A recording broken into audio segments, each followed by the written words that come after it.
अभी तक चाय नहीं बनी। लोग कहेंगे कि इनकी बड़ी बहन इतनी बदसूरत है तो पता नहीं खानदान में क्या कमी होगी। अगर खाने में कोई कमी हुई तो तेरी खाल उधेड़ दूंगी। शहर के एक पुराने मोहल्ले में एक बहुत ही पुराना मकान था जिसकी दीवारों का प्लास्टर जगह जगह से उखड़ चुका था और उसी मकान की चारदीवारी के अंदर सकीना की पूरी दुनिया सिमटी हुई थी। सकीना, जिसकी उम्र तो अभी सिर्फ 7 साल थी, लेकिन उसकी आंखों में ऐसी उदासी थी जैसे उसने सदियों का गम देखा हो। सकीना का कसूर सिर्फ इतना था तो उसका रंग गहरा काला था। उसकी माँ तो उसे जन्म देते ही अल्लाह को प्यारी हो गई थी और यह बात भी सकीना के लिए एक ताना बन गई थी। मोहल्ले की औरतें और खुद उसके घर के लोग कहते थे कि यह लड़की तो पैदा होते ही अपनी माँ को खा गई, मनहूस है, काली है। सकीना के वालिद जनाब अहमद साहब एक बहुत ही शरीफ और सीधे साधे इंसान थे। वे सरकारी दफ्तर में एक छोटी सी नौकरी करते। बीवी के इंतकाल के बाद घर को संभालने के लिए और सकीना की परवरिश के लिए उन्होंने दूसरी शादी कर ली थी। नई अम्मी का नाम रजिया था। रजिया जब ब्याह कर आई तो शुरू में तो उसने सकीना को थोड़ा बहुत प्यार दिखाया, लेकिन जैसे ही उसकी अपनी बेटियां पैदा हुई, रजिया का बर्ताव पूरी तरह बदल गया। रजिया की 2 बेटियां हुई, साइमा और नाजिया। कुदरत का खेल देखिए कि रजिया की दोनों बेटियां चांद जैसी गोरी और खूबसूरत थी। उनकी आंखें नीली और बाल सुनहरे थे। अब एक ही घर में अंधेरा और उजाला दोनों साथ साथ पल रहे थे। एक तरफ सकीना थी जो घर के एक कोने में सिमटी रहती, जिसका रंग तवे जैसा काला था, और दूसरी तरफ साइमा और नाजिया थी जो तितलियों की तरह पूरे घर में चहकती रहती थी। बचपन से ही सकीना के कानों में जो अल्फाज सबसे ज्यादा पड़े हुए थे, हट जा काली, पीछे हट, तू क्यों सामने आ गई। जब भी घर में कोई मेहमान आता तो सौतेली मान रजिया सकीना को बाबर चीखाने में छिपा देती और अपनी दोनों गोरी बेटियों को अच्छे अच्छे कपड़े पहनाकर मेहमानों के सामने पेश करती। अगर गलती से सकीना बाहर आ जाती तो मेहमान पूछ लेते कि अरे ये कौन है, क्या यह आपकी नौकरानी की बेटी है। यह बात सकीना के नन्हे से दिल पर हथौड़े की तरह लगती। रजिया फौरन बात बनाती और कहती, हाँ, यह घर के काम में मदद करती है, दूर की रिश्तेदार है। बाप अहमद साहब यह सब देखते, लेकिन वे अपनी तेज तर्रार बीवी के सामने कुछ बोलने की हिम्मत नहीं कर पाते थे। वे बस कभी कभी छुपकर सकीना के सर पर हाथ रख देते और कहते, बेटी दिल छोटा मत कर, अल्लाह सब देख रहा है। वक्त गुजरता गया और बच्चियां बड़ी होने लगी। साइमा और नाजिया स्कूल जाती, कॉलेज जाती, नए नए फैशन के कपड़े पहनाती और दोस्तों के साथ घूमती, लेकिन सकीना के लिए घर की दहलीज पार करना भी मना था। रजिया ने उसे घर की नौकरानी बनाकर रख दिया था। सुबह सूरज निकलने से पहले सकीना उठ जाती, पूरे घर का झाड़ू पोछा करती, सबके लिए नाश्ता बनाती, कपड़े धोती, बर्तन मांजती, और इसके बदले में उसे क्या मिलता? सिर्फ रूखी सूखी रोटी और ताने। रजिया हमेशा चिल्लाती रहती, अरे ओ काली कलूटी, अभी तक चाय नहीं बनी। अरे ओ मनहूस, तूने फिर से सब्जी में नमक ज्यादा डाल दिया। सकीना चुपचाप सब सुनती और अपनी आंखों के आंसू अपने काले दुपट्टे में छिपा लेती। उसे लगता था कि शायद काला होना कोई गुनाह है जिसकी सजा उसे मिल रही है। साइमा और नाजिया भी अपनी मां के नक्शे कदम पर थी। वे भी अपनी बड़ी बहन सकीना को बहन नहीं समझती थी। जब उन्हें कॉलेज जाना होता तो वे सकीना पर हुक्म चलाती, ए सकीना, मेरे जूते पॉलिश कर दे। और जब उनकी सहेलियां घर आती तो वे सकीना का मजाक उड़ाती। देखो देखो, ये हमारी घर की पुरानी मशीन है जो कभी थकती नहीं है। सब लड़कियां हंसती और सकीना का दिल छलनी हो जाता। सकीना ने अपनी तन्हाई का साथी अपने रब को बना लिया था। घर के कामकाज से जब भी थोड़ा वक्त मिलता वह वजू करती और कुरान शरीफ खोलकर बैठ जाती। उसका रंग भले ही काला था, लेकिन उसकी आवाज में इतना दर्द और इतनी मिठास थी कि जब वह कुरान की तिलावत करती तो सुनने वालों के रोंगटे खड़े हो जाते। मगर अफसोस, उसके घर वालों के पास उसकी यह खूबी देखने के लिए आंखें नहीं थी। वे तो बस उसकी खाल का रंग देखते थे। रजिया अक्सर कहती, कुरान पढ़ने से तेरा रंग गोरा नहीं हो जाएगा, कोई नहीं ब्याहेगा तुझे, तेरी तो शक्ल देखकर लोग डर जाएं। तो मोहल्ले में उसकी शादी की बातें होने लगी। अहमद साहब बहुत फिक्रमंद थे। वे चाहते थे कि उनकी बेटी का घर बस जाए। उन्होंने कई जगह सकीना के रिश्ते की बात चलाई, लेकिन जहां भी वे सकीना का जिक्र करते लोग साफ मना कर देते। एक बार रिश्ता देखने वाले आने वाले थे। रजिया ने बहुत कहा कि मेहमानों के सामने सकीना को मत लाओ, रिश्ते वाले भाग जाएंगे, लेकिन अहमद साहब ने जिद की कि नहीं, मैं अपनी बेटी को छिपाऊंगा नहीं। उस दिन को सकीना कभी नहीं भूल सकती थी। उसे एक सादे से सूट में तैयार किया गया। लड़के वाले आए। लड़का, उसके माँ बाप और उसकी बहन। उन्होंने पहले साइमा और नाजिया को देखा जो सजी संवरी घूम रही थी। लड़के की माँ ने साइमा की तरफ इशारा करके पूछा, क्या यह है लड़की? जी नहीं, ये मेरी छोटी बेटी है। बड़ी बेटी सकीना है जिसके लिए मैंने आपसे बात की थी। फिर सकीना चाय की ट्रे लेकर कमरे में दाखिल हुई। जैसे ही उसने नजर उठाई और लड़के वालों ने उसका चेहरा देखा, कमरे में सन्नाटा छा गया। लड़के की माँ ने मुंह बिगाड़ लिया। लड़के ने तो चाय का प्याला तक हाथ में लेने से मना कर दिया। लड़के की माँ ने उसी वक्त सबके सामने कहा, भाई साहब, आपने हमें धोखे में रखा। आपने ये नहीं बताया था कि लड़की इतनी काली है। हमारे खानदान में आज तक इतना काला बच्चा पैदा नहीं हुआ। अगर मेरा बेटा इससे शादी करेगा तो लोग क्या कहेंगे? हम तो किसी हूर परी की तलाश में थे और आप हमारे सामने ये कोयला ले आए।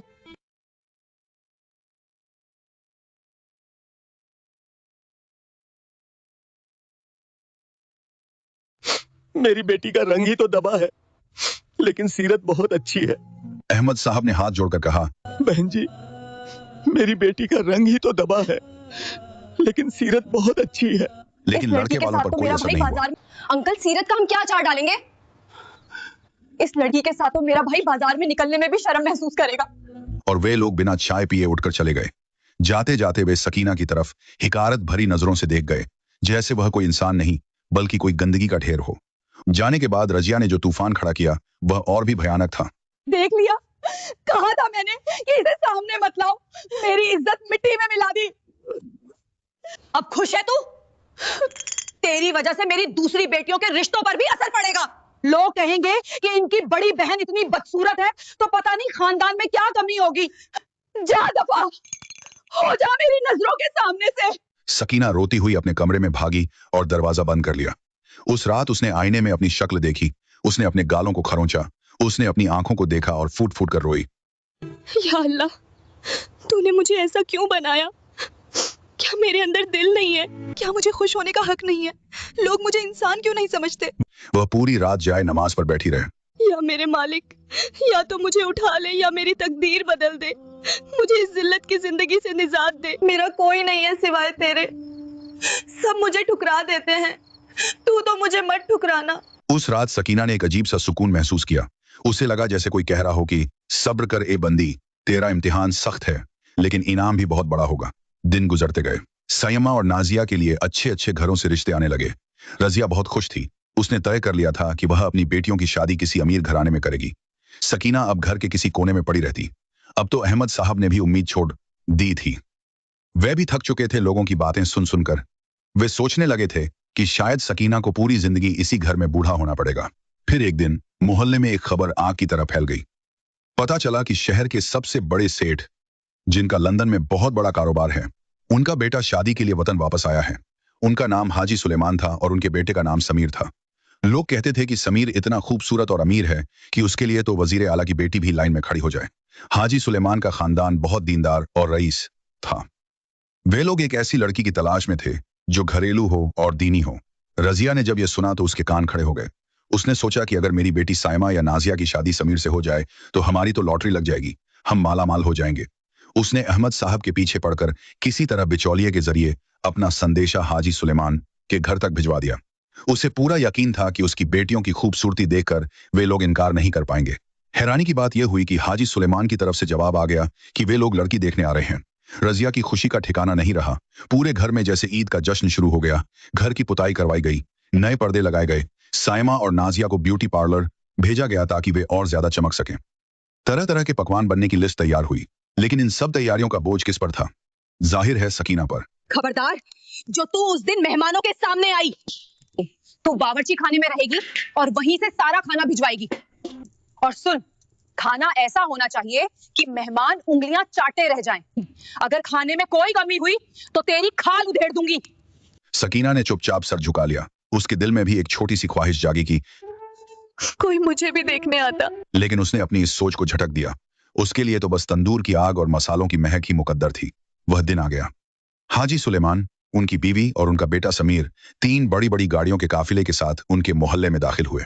पूरा मोहल्ला उन्हें देखने के लिए छतों पर चढ़ गया।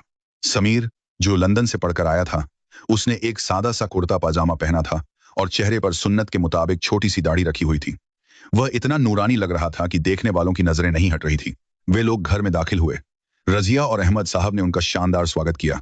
साइमा और नाजिया को बिल्कुल परियों की तरह सजाकर बिठाया गया था। समीर की वालिदा ने लड़कियों को देखा। उन्होंने तारीफ की, माशाल्लाह, बच्चियां तो बहुत प्यारी हैं। रजिया फूल कर कुप्पा हो गई। उसने साइमा की खूबियां गिनानी शुरू कर दी। जी, मेरी साइमा तो इंग्लिश मीडियम में पढ़ी है, इसे मॉडर्न दुनिया की सब समझ है। ये आपके बेटे के साथ लंदन में बहुत जचेगी। लेकिन समीर खामोश था। उसकी नजरें कुछ और ही तलाश रही थी। दस्तरखान बिछाया गया। जब खाना परोसा गया तो बिरयानी, कोरमा, कबाब और शाही टुकड़ों की खुशबू से पूरा कमरा महक उठा। समीर ने जैसे ही बिरयानी का पहला निवाला मुंह में रखा, वह रुक गया। उसने अपनी मां की तरफ देखा। मां की आंखों में भी चमक आ गई। खाना वाकई बहुत लजीज था। ऐसा जायका उन्होंने बड़े बड़े होटलों में भी नहीं चखा था। समीर ने अहमद साहब से पूछा, यह खाना किसने बनाया है? जी जी, ये मेरी बेटी साइमा ने बनाया है। इसे खाना पकाने का बहुत शौक है। इसे खाना पकाने का बहुत शौक है। समीर ने साइमा की तरफ देखा और पूछा, क्या वाकई आपने बनाया है? इसमें कौन कौन से मसाले डाले हैं? साइमा घबरा गई। उसे तो यह भी नहीं पता था कि बिरयानी में हल्दी डलती है या नहीं। वह हकलाने लगी। जी वो अम्मी ने बताया था। मसाला, वो पैकेट वाला। समीर समझ गया कि झूठ बोला जा रहा है। उसने नरमी से लेकिन मजबूती से कहा, देखिए खालाजान, मैं लंदन में रहा हूँ, लेकिन मुझे इंसान की परख है। जिस हाथ ने ये खाना बनाया है उसमें सिर्फ हुनर नहीं बल्कि बहुत सारा सब्र और मोहब्बत है। कमरे में सन्नाटा छा गया। रजिया के पसीने छूट गए। अहमद साहब ने हिम्मत करके सच बोल दिया, बेटा, आप सही कह रहे हैं। ये खाना मेरी बड़ी बेटी सकीना ने बनाया है। समीर ने कहा। मैं उससे मिलना चाहता हूँ। रजिया ने तड़प कर कहा, नहीं नहीं बेटा, वो मेहमानों के सामने नहीं आती। शर्मीली है और वैसे भी वो आपके लायक नहीं है। उसका रंग। समीर ने हाथ उठाकर रजिया को रोक दिया। अहमद साहब अंदर गए। सकीना बावर्ची खाने में पसीने से लथपथ, मैले कपड़ों में, चेहरे पर कोयले की कालिख लगी हुई, बर्तन समेट रही थी। अब्बू ने कहा, बेटी चल, तुझे बाहर बुला रहे हैं। सकीना घबरा गई। अब्बू मैं कैसे जाऊं? मेरे कपड़े, मेरा चेहरा। अब्बू ने कहा। सकीना कांपते कदमों से बाहर आई। उसने सर नीचा कर रखा था। उसका रंग गहरा काला था और सादे से सूती कपड़ों में वह साइमा और नाजिया के सामने बिल्कुल बुझी हुई लग रही थी। रजिया ने मुंह फेर लिया। उसने सोचा, अब तो रिश्ता गया हाथ से। समीर की मां ने सकीना को गौर से देखा। फिर उन्होंने सकीना से कहा, बेटी सर उठाओ। सकीना ने डरते डरते नजरें उठाई। उसकी बड़ी बड़ी काली आंखों में एक अजीब सी कशिश थी, एक पाकीज़गी थी जो शायद साइमा और नाजिया के मेकअप के नीचे दबे चेहरों में नहीं थी। समीर ने सकीना को देखा। सब लोग सांस रोके इंतजार कर रहे थे कि अब समीर क्या कहेगा। शायद वह मजाक उड़ाएगा, शायद वह उठकर चला जाएगा। रजिया तो तैयार थी कि अभी बेइज्जती शुरू होगी, लेकिन तभी समीर ने जो कहा उसने वहां मौजूद हर शख्स को हिलाकर रख दिया। समीर ने अपनी मां से कहा, अम्मी जान, मुझे मेरी जीवन साथी मिल गई। मैं इसी लड़की से निकाह करूंगा। एक पल के लिए लगा जैसे वक्त रुक गया हो। रजिया को लगा उसने गलत सुना है। क्या? इस काली कलूटी से? समीर बेटा, तुम होश में तो हो? ये कोयला है, कोयला। तुम लंदन से आए हो, तुम्हें तो कोई मॉडल जैसी बीवी चाहिए। खालाजान, आप जिसे कोयला कह रही हैं, मुझे उसमें हीरा दिखाई दे रहा है। लंदन में मैंने बहुत गोरी चमड़ी देखी है, बहुत मेकअप वाले चेहरे, लेकिन मैं एक ऐसी बीवी की तलाश में था जिसके चेहरे पर नहीं बल्कि रूह पर नूर हो। जब मैं अंदर आ रहा था तो मैंने देखा कि एक कमरे में कोई लड़की कुरान की तिलावत कर रही थी। उसकी आवाज में जो दर्द था उसने मेरे दिल को छू लिया। फिर मैंने ये खाना खाया जिसमें खिदमत का स्वाद था। और अब जब मैंने इसकी आंखों में देखा तो मुझे हया और शर्म दिखाई दी, जो आजकल बहुत कम मिलती है। खूबसूरती तो वक्त के साथ ढल जाती है खालाजान, लेकिन सीरत हमेशा कायम रहती है। मुझे शोपीस नहीं चाहिए, मुझे एक साथी चाहिए जो मेरे घर को जन्नत बना सके, और वो यही है। सकीना को अपने कानों पर यकीन नहीं हो रहा था। क्या कोई वाकई उसकी तारीफ कर रहा है? क्या कोई उसके काले रंग के पार उसकी रूह को देख पा रहा है? उसकी आंखों से टप टप आंसू गिरने लगे। अहमद साहब की आंखों में भी खुशी के आंसू थे। उन्होंने अल्लाह का शुक्र अदा किया। रजिया और उसकी बेटियां जल भुनकर खाक हो गई। साए मां ने तो गुस्से में पैर पटक दिया। यह कैसे हो सकता है? उसने मुझे रिजेक्ट कर दिया और इस काली को चुन लिया। उसकी इज्जत का जनाजा निकल गया। लेकिन समीर का फैसला अटल था। हाजी सुलेमान ने भी बेटे के फैसले पर रजामंदी दी, क्योंकि वे जानते थे कि समीर की पसंद कभी गलत नहीं होती। बात पक्की हो गई। निकाह की तारीख तय हुई। रजिया ने अभी भी हार नहीं मानी थी। उसने कई बार कोशिश की कि किसी तरह समीर के कान भरे जाएं। उसने पड़ोसियों के जरिए कहलवाया कि सकीना मनहूस है, बीमार रहती है। लेकिन समीर ने किसी की एक न सुनी। वह जान गया था कि यह सब जलने वालों की चालें हैं। निकाह का दिन आया। सकीना को दुल्हन बनाया गया। आज भी रजिया ने उसे कोई खास जेवर नहीं दिए थे, लेकिन हाजी सुलेमान के घर से जो जोड़ा और जेवर आए थे वे किसी रानी के लिए बने लगते थे। सकीना ने जब सुर्ख लाल जोड़ा और हीरे का हार पहना तो उसका सांवला रंग भी चमक उठा। शहर की सबसे शानदार बारात आई, जिसे देखकर कल तक ताने देने वाली औरतें भी दंग रह गईं। रजिया और उसकी बेटियां ईर्ष्या में जल रही थीं। क्योंकि जिस सकीना को उन्होंने रसोई में छिपा कर रखा वह आज रानी बनकर विदा हो रही थी।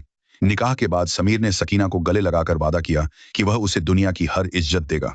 अपने महल जैसे घर में समीर ने सकीना का घूंघट उठाकर उसे यकीन दिलाया कि वह उसकी जिंदगी का सुकून है। इस एक मोहब्बत भरे लम्हे ने सकीना के बरसों के जख्म भर दिए। वक्त बदला और सकीना एक आत्मविश्वास से भरी मलिका बन गई जो समीर के बिजनेस में भी हाथ बटाती थी। दूसरी ओर रजिया के परिवार पर दुखों का पहाड़ टूट पड़ा। दोनों बेटियों की शादियां टूट गईं और अहमद साहब के ऑपरेशन के लिए 5 लाख रुपयों की जरूरत आन पड़ी। लाचार होकर रजिया मदद मांगने समीर के दफ्तर पहुंची, जहां सकीना ने अपनी पुरानी कड़वाहट भूलकर उसे गले लगा लिया।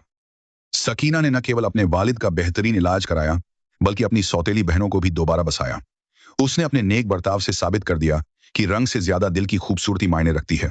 सब्र का फल हमेशा मीठा होता है और जो अल्लाह पर भरोसा रखते हैं उन्हें कभी हार का मुंह नहीं देखना पड़ता। मजीद ऐसी स्टोरीज के लिए पूजा की स्टोरीज को अभी लाइक करें, शेयर करें और सब्सक्राइब करें।